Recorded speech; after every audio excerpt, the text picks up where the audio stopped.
अगर आप खूबसूरत जगह देखना चाहते हैं तो ये शरान वैली के लिए आपका भाई जा रहा है।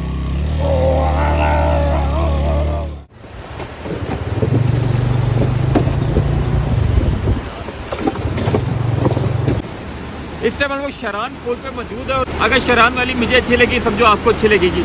ये पुल के हालात देख ले आप। ये पारस का इलाका है। पारस से लेफ्ट साइड एक पुल निकलेगा शरान वैली के लिए। शरान वैली के लिए खूबसूरती में आगे जाके आपको दिखाता हूँ। बाकी ये दरियाई किनार मेरी राइट लेफ्ट दोनों जगह।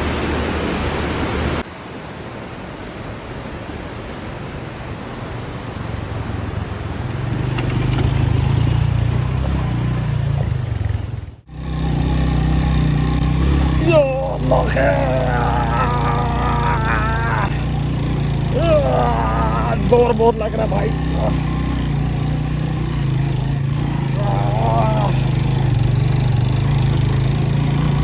खूबसूरत जगह देखने के लिए आपको मेहनत भी बहुत करनी पड़ती है और अपने नुकसानात भी करने पड़ते हैं गाड़ियों के, मोटरसाइकिलों के।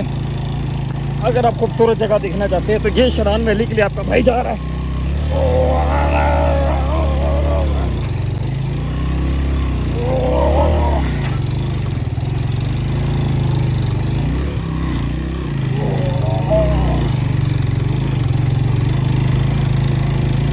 ओके